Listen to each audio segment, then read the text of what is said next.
Mais oui, je sais, Pedro, je sais bien.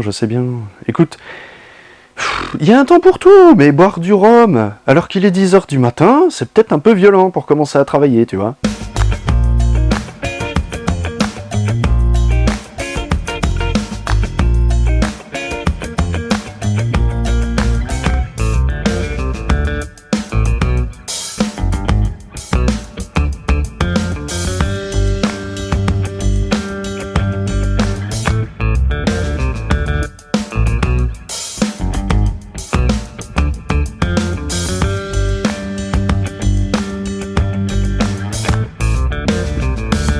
Bienvenue sur la chaîne, donc une chaîne où est-ce qu'on va parler dans un premier temps de mythologie, parce qu'on va pouvoir peut-être parler de plein d'autres choses, je sais pas encore, calme-toi, une chose après l'autre, ça ne sert à rien de s'énerver comme ça.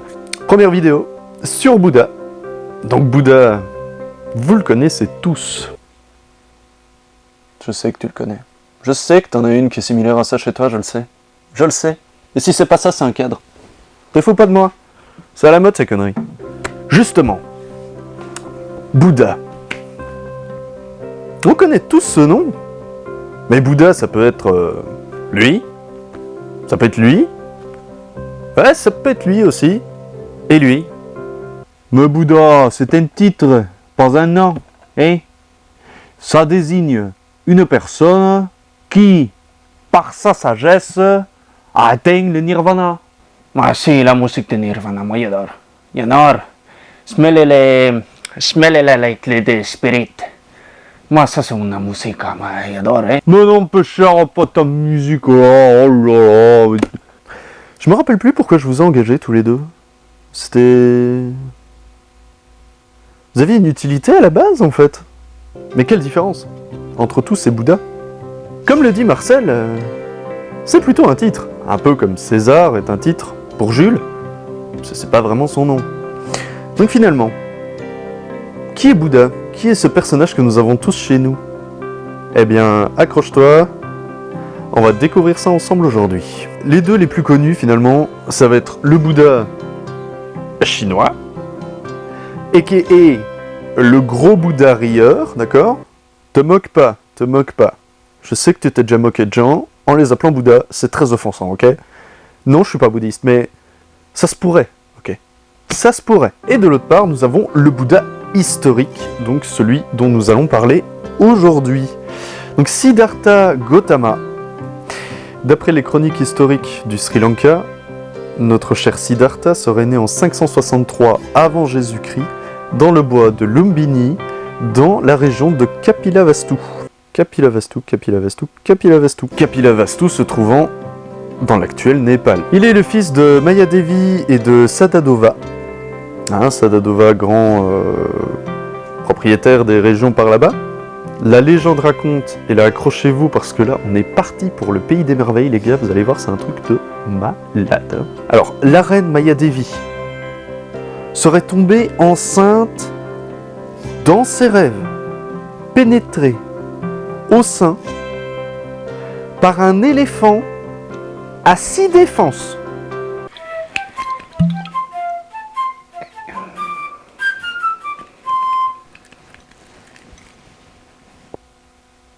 Oui, je sais ça.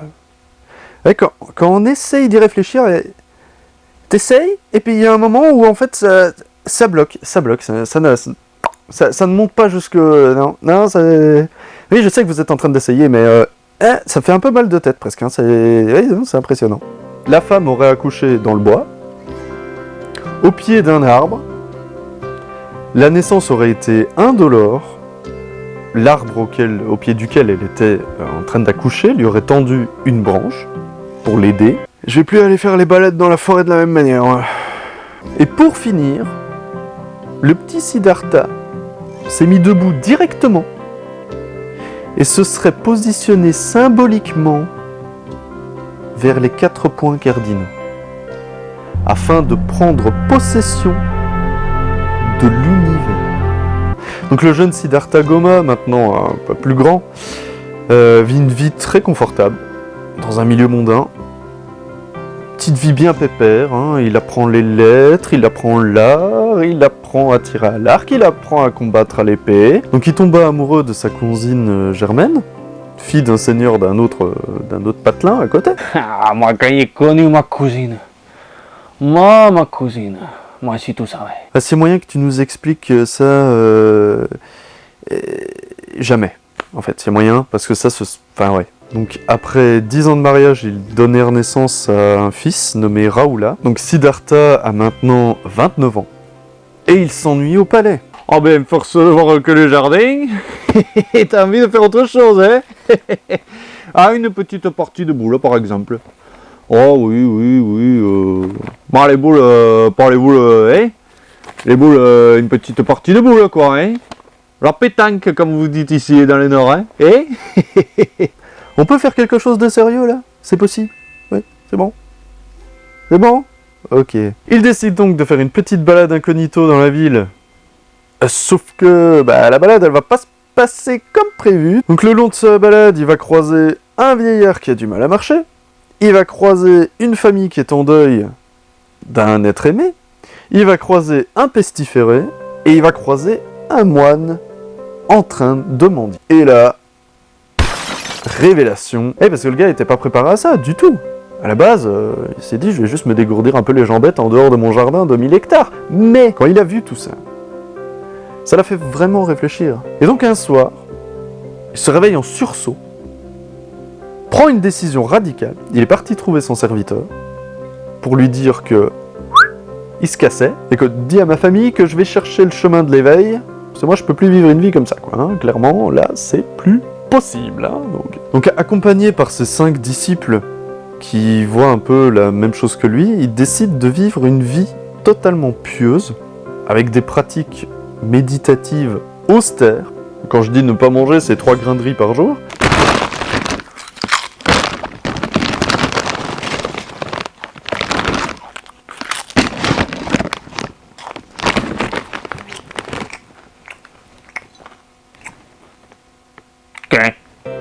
La privation de biens matériels, 10 heures de méditation par jour, de dormir que très peu, enfin bref, vous imaginez bien la vie la plus dure possible, quoi. Après 6 ans d'ascétisme total, ascétisme, merci. Alors l'ascétisme, c'est une doctrine morale ou philosophique qui consiste en une vie dure et austère, hein? Où l'on se prive de plaisir matériel. N'est-ce pas, Pedro?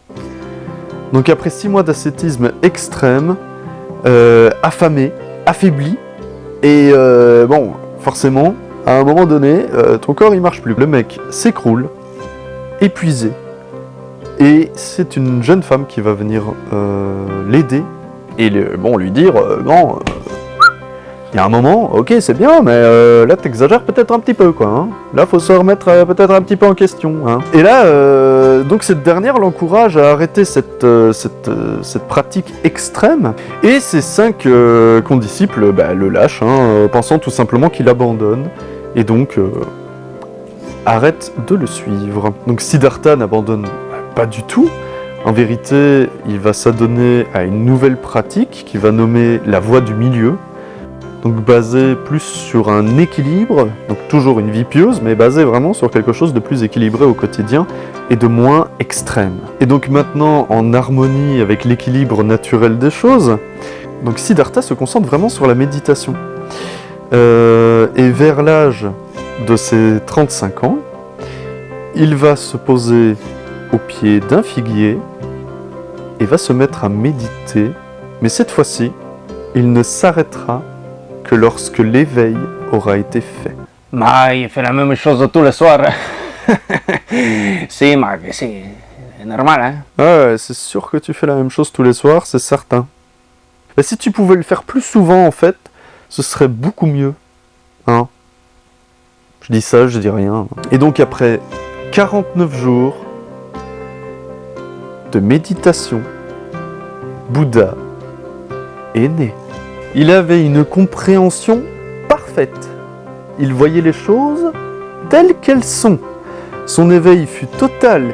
il était capable de voir comment fonctionnait la nature, mais également comment fonctionne la souffrance humaine et surtout comment y remédier. Moi, je m'en fous. Si. Je n'ai rien à foutre. Oui, mais nous on s'en fout de toi, hein. Par exemple, hein. Mais comment me direz-vous? Non, vous ne l'avez pas dit. Non, ils ne l'ont pas dit. Je sais qu'ils ne l'ont pas dit. Écoute, écoute, laisse-moi interagir avec mon public, d'accord? Je fais ce que je peux déjà, hein. On essaie de faire ce qu'on peut. Eh bien, c'est possible. En 4 étapes. D'ailleurs, ces 4 étapes s'appellent les 4 nobles vérités. Alors, et donc ces 4 nobles vérités, nous allons les voir ensemble. Ouais, arrêtez d'être tous joyeux, c'est bon. La première noble vérité, c'est que la vie est souffrance. Oh ben paf, ça pète le feu comme bien c'est. Ah ben plus cher, ben là je me sens tout de suite mieux dans ma vie. Hein. Ouais, là ça démarre en fanfare, là c'est... Oui, c'est un constat lucide. En fait, en vérité, la souffrance fait partie de la vie. Je vais vous donner un exemple très marquant. La naissance. Et là, il y a toutes les femmes qui ont eu un gosse dans leur vie, qui sont comme ça, derrière leur écran, avec le poing levé, en mode « ouais ». Oh ouais. Ouais, je comprends. Et si toi, tu ne comprends pas, eh bien, demande à ta mère. Elle va t'expliquer. Elle va certainement te dire à quel point elle a eu vraiment beaucoup de bien pour te sortir de là. Et donc sinon, on a la vieillesse, on a la mort, on a la peur d'être séparé des autres, on a aussi le stress, la peur, la solitude. On n'est plus avoir des roms. Ah, ça me touche. Oui, ça fait mal. Ou d'un pastis, hein. Potentiellement, hein. Oui, c'est une manière comme une autre de souffrir, oui. Ouais. Donc en fait, finalement, tout ce qui peut représenter une insatisfaction ou une douleur, bref, vous avez compris. Donc la deuxième noble vérité, c'est que l'origine de cette souffrance, c'est l'attachement. Pedro, ça va être un peu plus compliqué, donc là je te conseille de... Hein? Regarde-moi, hein? Focus, ok? De toute façon, ne te paye pas à rien faire. Donc, pour vous traduire un peu plus facilement ce que va représenter l'attachement, on va parler plutôt de désir et d'envie. Donc, on peut avoir envie d'une glace, mais aussi d'une bière, ça va, Pedro, oui. D'un pastis aussi, oui. Donc, ça peut être une envie matérielle, mais ça peut être aussi une envie immatérielle, comme l'envie de voir quelqu'un qu'on apprécie beaucoup. Je ne sais pas si c'est votre cas, non. Non, je ne pense pas, Clairement pas pour l'instant, en tout cas. Hein. Donc quand on va parler de souffrance dans l'attachement, on va parler généralement qu'on ne peut pas avoir ce qu'on désire ou ce qu'on a envie.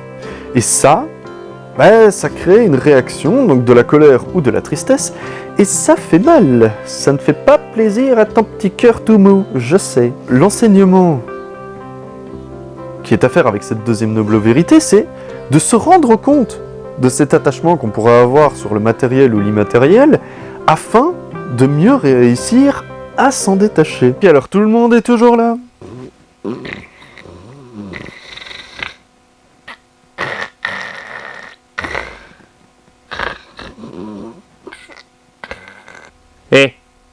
On saura quoi lui chanter comme berceuse celui-là, hein. Ah bah c'est pas compliqué, hein. À mon avis, il va dormir souvent, du coup. Peut-être pas plus mal. Donc nous voici dans la troisième noble vérité. La cessation de la souffrance est réalisable. Oui, maintenant que nous connaissons la problématique de l'attachement, il nous reste plus qu'à nous détacher. C'est tellement facile. N'est-ce pas? Moi, tu sais que je t'abandonnerai jamais. Moi aussi, que tu t'abandonnerais, ouais. Aussi. Oh ma petite. Oui que j'ai. Oui, j'ai pas peur. Non, mais non. Y a pas de problème là, l'attachement. Aucun problème. Ouais, c'est compliqué, je pense que c'est compliqué. Mais moyennant une pratique assidue de la méditation et des nerfs en adamantium, certainement, pour pouvoir réussir à se détacher de tout, il serait possible de se défaire de tout cela et ainsi atteindre le nirvana. Et pour finir, la dernière noble vérité va être le chemin de la cessation de la vérité, ou plus communément appelé le chemin octuple. Le chemin octuple, c'est 8 manières de voir et de penser. Mais tout ça toujours d'une manière la plus juste possible. Donc le chemin octuple, ça va être une vue juste, une action juste, une pensée juste, une parole juste, un effort juste, un moyen d'existence juste, une concentration juste et de l'attention juste. Ouais, j'ai un mémo parce que c'est vachement galère de retenir tout ça, ok? Donc après son éveil et ses 4 nobles vérités, Bouddha retrouve ses 5 condisciples qu'il avait abandonnés précédemment.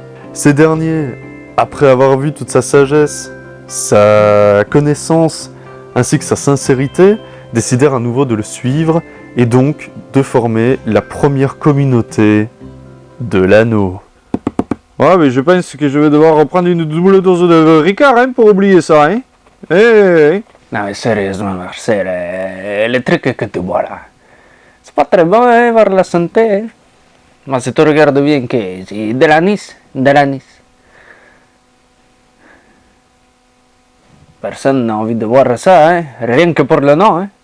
Que quand tu vois le rhum, quand il y a du rhum, ça te fait tout de suite de l'effet. Je le sais, je le vois.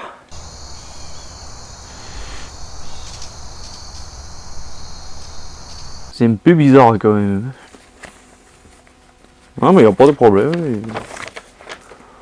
Y a pas de problème. Donc ils décidèrent de fonder la première communauté de moines bouddhistes. Bouddha voyagea à travers les vallées du Gange afin d'enseigner sa nouvelle philosophie de vie. Il retourna plus tard dans sa famille où cette dernière accepta sa doctrine. Un riche admirateur lui fit construire un monastère à Savatthi qui deviendra le lieu de culte et d'enseignement de Bouddha. Donc même si elle gagne en importance, sa philosophie de vie deviendra plus un mode de vie réellement qu'une religion. Donc les sources diffèrent concernant sa mort, qui serait établie de 480 à 383 avant Jésus-Christ. Il serait en tout cas mort à l'âge de 80 ans dans la région de Kusinagar. Il expira en méditant sur le côté droit, en souriant. Il atteint le parinirvana. Donc qui désigne la fin de l'existence de quelqu'un qui a connu l'éveil. Hein? Pas de faire des paris sur Nirvana là. Non mais je le vois venir. Je le vois venir, hein. C'est pour ça que je l'ai dit avant. Hein? Parce que on le connaît le coco là. Hein? Donc le niveau final du nirvana complet d'un Bouddha. Maintenant que vous savez tout ça, vous ne regarderez plus jamais de la même manière vos petites statuettes. T'as eu une vie de dingue, mec! J'espère clairement que cette vidéo vous a fait plaisir. J'espère que vous mettrez des likes. J'espère que... Hein? Pensez à Bouddha, merde! Donc bien évidemment, pour mettre des likes, alors un peu cher, c'est pas compliqué, d'accord? Tu vas trouver en bas de la page, hein? Normalement c'est en bas à droite ou à gauche, je ne sais pas différencier les deux. Il y a un petit pouce qui est bleu, il n'est pas comme celui-là, hein? Regarde bien, hein? C'est un pouce de schtroumpf, d'accord? Alors celui-là, tu appuies dessus, hein? Et puis comme ça, eh bien, Le réalisateur il sera content. Il pourra nous payer aussi un petit peu hein, parce que... donc, oui, non, mais je fais la promo de ton truc là, ouais. Petit pouce bleu, hein, n'oublie pas, hein. Petit pouce bleu, hein, partage, abonne-toi. Ah, je vais pas te dire que tu pourras venir boire un pastis à la maison, mais une petite partie de boule. Allez, à la prochaine. À quoi elles servent toutes ces fiches là au final? Moi je sais tout par cœur, hein. J'avais pas besoin. Peu cher. On me prend pour un amateur ici, hein.